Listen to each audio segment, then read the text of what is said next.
Hello everyone, and welcome to my cottage. It has been an extremely eventful autumn, as you well know. After getting engaged, there's suddenly a lot to anticipate and consider for the future. No doubt I will be experiencing some great changes in my life in the coming year, and so it has made it clear to me that I really need to appreciate my time in this sweet, cozy little home.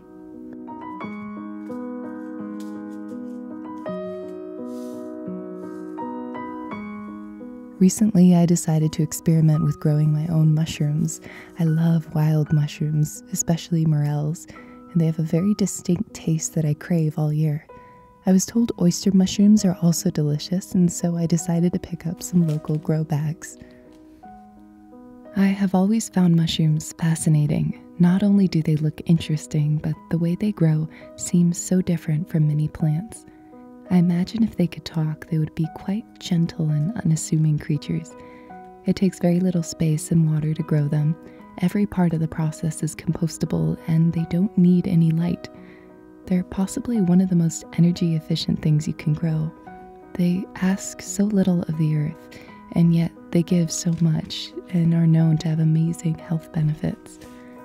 My father was a Navy doctor, and we lived in Italy for a while. And while I was there, I developed a deep appreciation for simple, high-quality whole foods and connecting to the source of what we eat each season.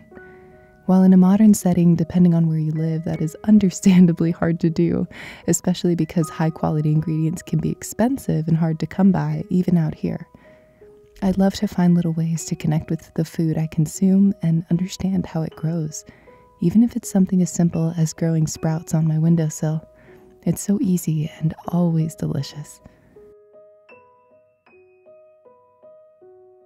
One of my favorite things about learning to use a camera is taking time lapses. Something about seeing the way that things grow always reminds me of the magic in this world, and the way a spore or seed can sprout an entire life form is incredible.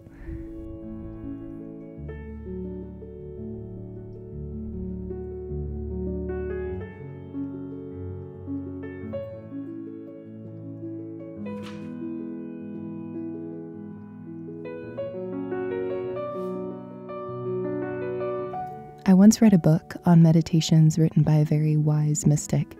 In it, he described how in the midst of winter, he would walk through a dormant apple orchard.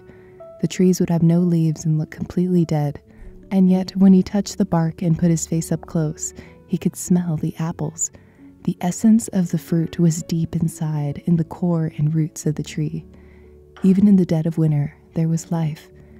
That tree held within it 1,000 apples. They just hadn't been formed yet.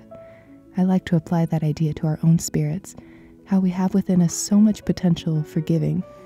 In my case, I like to imagine a seed of light inside my heart during this time of year, when the days are quickly getting darker, almost like holding a single star that reflects the night sky.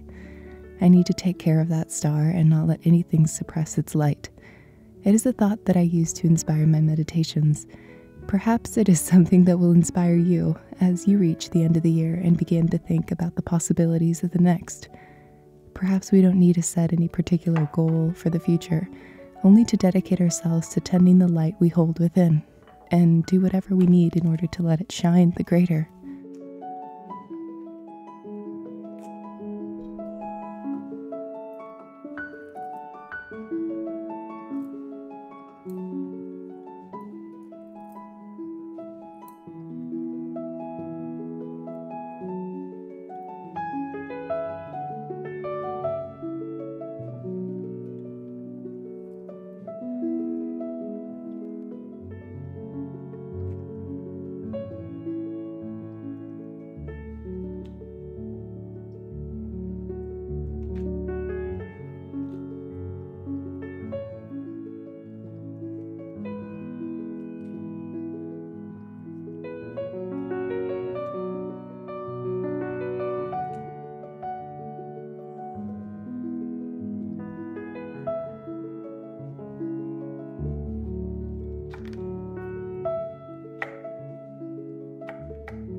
As you can see, I've been spending a lot of time on my porch stargazing, and I've become infatuated with the night sky as of late.